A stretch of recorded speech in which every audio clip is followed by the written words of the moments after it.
Hi friends, welcome to my channel Spicy Sugar. ഇത് ഞാനിവിടെ chicken stew ആണ് തയ്യാറാക്കുന്നത് കേട്ടോ. അതിന് വേണ്ട ഇൻഗ്രീഡിയൻസ് ഒന്ന് പരിചയപ്പെട്ടാലോ.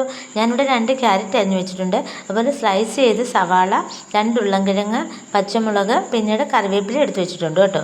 പിന്നീട് അതിന് വേണ്ടി ഉള്ള ഇഞ്ചി അരിഞ്ഞതും വെളുത്തുള്ളി അരിഞ്ഞതും വെച്ചിട്ടുണ്ട്. ഒരു 1/2 കിലോ ചിക്കൻ ഞാനിവിടെ ചെറിയ കഷ്ണങ്ങളാക്കി മുറിച്ച് വെച്ചിട്ടുണ്ട്.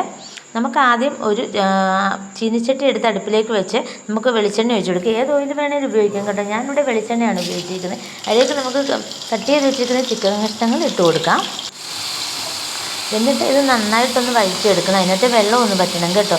ആ പാത്രത്തിൽ തന്നെ ഇരുന്ന് അതിൻ്റെ വെള്ളം ഒന്ന് പറ്റി ഇളക്കി കൊടുത്തുകൊണ്ടിരിക്കണം. തീ കുറച്ചിട്ട് സിമ്മിൽ വേണം നമ്മൾ ചെയ്യാൻ, അല്ലെങ്കിൽ ചിക്കൻ കഷ്ണങ്ങളൊക്കെ കരിഞ്ഞു പോകും.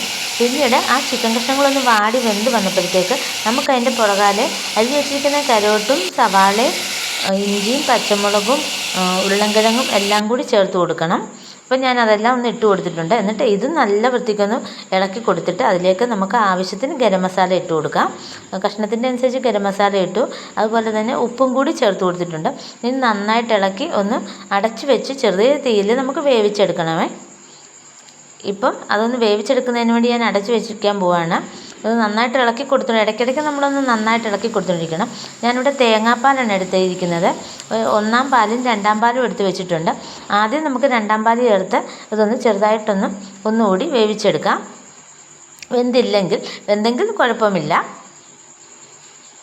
ഇപ്പോൾ അത് നന്നായിട്ട് വഴറ്റി കുറുകി പരുവത്തിൽ കിട്ടിയിട്ടുണ്ട്, വെന്ത് കിട്ടിയിട്ടുണ്ട്. ആ ഉരുളൻകിഴങ്ങൊക്കെ ആണെങ്കിൽ എന്താ പറയുന്നത്, അതിനകത്ത് കിടന്ന് ഉടഞ്ഞ് ആ ചിക്കൻ്റെ ടേസ്റ്റും ക്യാരറ്റിൻ്റെ ടേസ്റ്റും എല്ലാം കൂടായി നല്ല ഒരു കുറുകിയ പരുവത്തിലായിട്ടുണ്ട്. പിന്നെ അപ്പോഴത്തേക്ക് ഞാൻ അത് ഒന്ന് വെന്ത് വരുന്ന സമയത്തേക്ക് ഞാൻ അടുപ്പിലേക്ക് നമ്മുടെ ബ്രെഡ് ആവി കയറ്റാൻ വെച്ചിട്ടുണ്ടായിരുന്നു. നമ്മൾ ചിക്കൻ സ്റ്റൂവും ബ്രെഡുമാണ് കഴിക്കാൻ പോകുന്നത്. ആദ്യം അതൊന്ന് ആവി കയറ്റിയിട്ട് വെക്കുവാണ് പാത്രത്തിലേക്ക്. എന്നിട്ട് ഞാൻ പിന്നീട് 1-ാം പാലൂടെ ചേർത്തിട്ടുണ്ട് കേട്ടോ. അത് കുറുകിയിരുന്നുകൊണ്ട് ഒന്ന് അയവ് കിട്ടാൻ വേണ്ടി 1-ാം പാലൂടെ ചേർത്ത് നമ്മുടെ ഇവിടെ ചിക്കൻ സ്റ്റൂ ഇവിടെ തയ്യാറായി കഴിഞ്ഞിട്ടുണ്ട്. ഗരം മസാലയുടെയൊക്കെ കുറവുണ്ടെങ്കിൽ നമുക്ക് ഇത്തിരി കൂടെ നമുക്ക് ചേർത്ത് കൊടുക്കാം കേട്ടോ. ഉപ്പൊക്കെ ഇത്തിരി കൂടെ വേണമെങ്കിൽ ആവശ്യത്തിന് ചേർക്കാം. പിന്നീട് ഇതിപ്പം നന്നായിട്ടൊന്ന് 1-ാം പാലൂടെ ചേർത്ത് നന്നായിട്ടൊന്ന് ഇളക്കി എടുത്തിട്ടുണ്ട്. പിന്നീട് നമുക്ക് ഇപ്പം നമ്മൾ ആവി കയറ്റി വെച്ചിരിക്കുന്ന ബ്രെഡ് കൂടെ എടുക്കാം. ഇപ്പം ഞാൻ ആവി ഒത്തിരി അങ്ങ് നമ്മൾ എടുക്കരുത്, ചെറുതായിട്ടൊന്ന് ആവി വന്നാൽ മതി, ഇല്ലെങ്കിൽ ആ ബ്രെഡിൻ്റെ തനിമ നഷ്ടപ്പെട്ടു പോകും. അപ്പോൾ നല്ല പിഞ്ച് സോഫ്റ്റായിട്ട് നമുക്ക് ബ്രെഡ് കിട്ടിയിട്ടുണ്ട്. ഇത് തയ്യാറാക്കുന്നതിന് വേണ്ടി ഞാൻ വൈകിട്ട് ബ്രെഡ് പോയി മേടിച്ചുകൊണ്ട് വന്നതാണ്, ചിക്കനുമൊക്കെ.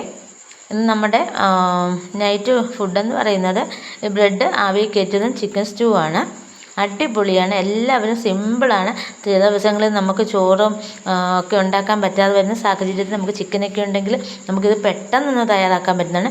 Thank you.